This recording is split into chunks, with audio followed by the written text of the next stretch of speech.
What's up, YouTube? So before we get started with this video, on Get Up, they're going to be talking to Chipper Jones, and they're going to be discussing how yesterday 3 Houston Astros were hit by pitches. So let's see what they have to say about that.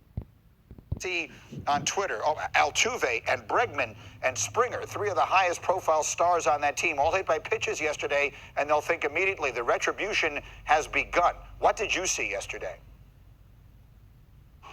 Yeah, I don't see a lot of intent there. If you listen to the broadcaster on those highlights, obviously you have to look at the situation. Bases are loaded, but the guy's not going to try and get retribution with the bases loaded. I can promise you that. You could tell by the tone in the broadcaster's voices that Jorge Lopez had been struggling with that two-seamer, his control all day. The third one, Springer, I know it looks bad, but you can tell by the reaction of the pitcher, that's a slider that just got away. So I don't think there's really any intent there. I know that, on social media, they're going to make a big deal out of it, but...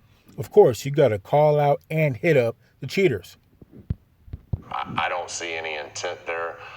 There will be some instances during the course of the year where the intent will be there, but it was not yesterday. I think teams are just trying to go out and get themselves ready and trying to beat the Houston Astros at this point. I hear you, and that's what...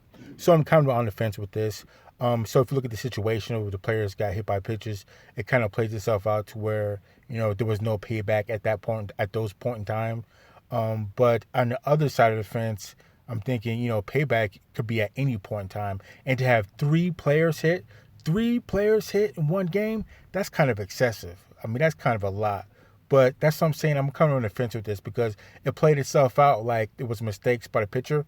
But I don't know. So they're probably going to say in other videos, Houston Astros are very lucky that there's no fans at these games because if there were, they'd be getting tore up by these fans. I can't even imagine what's going to happen the first time they play in front of fans. So I don't know. Let's continue. Everyone seems to think is that yesterday wasn't that, but the season was supposed to begin 118 days ago. If that had begun then, what do you think it would have been like for the Astros, and how do you think it is different now as we start a 60-game season where each game has a great deal more importance? Yeah, I don't see a lot of retribution being taken out. They're going to have to go out and listen, the Houston Astros have a very, very good ball club. They're one of the 2 or 3 teams in the American League that I pick to be in the mix at the end. So it doesn't matter whether they're, banging trash cans or not. Now you just got to go out and beat them. I can promise you this, the Houston Astros are the one team in Major League Baseball that are extremely glad there will be no fans in the stands through this 60-game sprint. I hear what you're saying. Yeah, so I definitely agree with that. And definitely with the whole banging on a trash can, I can't believe Chipper Jones would say it doesn't matter if they're banging. It does matter big time because that means they're cheating again. And I don't understand how none of those guys got in serious trouble. I don't know how the organization didn't get in serious trouble. I don't know how their championship hasn't been, stripped away from them. I don't understand it. And I don't understand how this year they'll be able to make the playoffs and a chance to win another championship again. It just doesn't make it. What's the incentive to not cheat? I mean, this doesn't make any type of sense that these guys have a great team. I mean, if they win it again, I don't know what to say. I mean, I don't know what to say if they win it again, especially after they cheated and nothing happened and then they win another ring. Oh, man, that's like a slap in the face. So let's continue. Hey, let me ask you, I've always wondered, like there are times I have to believe when you're standing in and there's a real good chance, like there are these unwritten rules and what is it like standing in there knowing there's a real chance this guy's going to throw at me right now?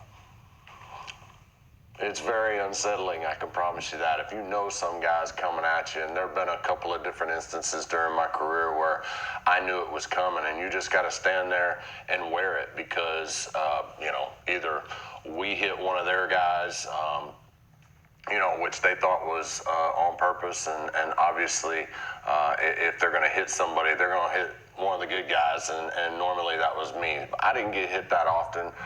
Some of the other guys did, but there were a few times in my career where, I was kind of, as the pitch was coming, I was kind of inching towards the back line of the batter's box because that baseball hurts when it's coming at you 95 miles an hour. You're a braver man. I bet. Yeah, definitely. I don't understand how the Houston Astros are able to still do what they want to do. If it was up to me, I'd have each team they play against, You have to clear the bench out at least one time and getting your licks in on Houston Astros, because what they did is just unconscionable. I mean, it's absolutely terrible, the things that they did in cheating.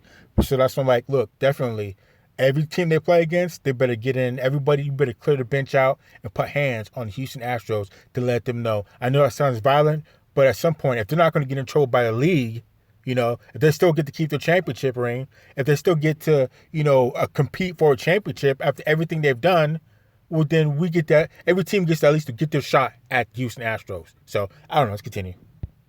Than I might have been racing at top speed back to the dugout one way or another. All right, let's a quick look at the season. Again, this is my first time getting a chance to talk to you as an analyst now, so let's analyze a little bit. As we look ahead to this 60-game sprint, unprecedented in the history of the sport, who do you like in the National League? Who do you like in the American League? Well, I think you have to go with some of the big dogs. Obviously, in the National League, the Braves are two-time defending champs in the East. I still like the Braves, and I know I sound like a homer because I spent 23 years with them, but they got a pretty good ball club. In the Central, I'm going to go off the grid a little bit and say the Cincinnati Reds. They have a very good ball club. They've some key pickups in the everyday lineup. Trevor Bauer's over there right now. Some great arms in the bullpen, but the cream of the crop is the Dodgers. They've been there the last few years. They're capable of running off, I think, 40 wins in this season, even though the West on both sides is very competitive. Yep. Over in the American League, how can you go away from the Yankees and the Houston Astros? But I'm going to go off the grid again right here and say that my pick to win the American League East, the American League, and win it all is the Tampa Bay Rays. They have an outstanding starting pitching staff, power pitchers that can get strikeouts in the postseason, and that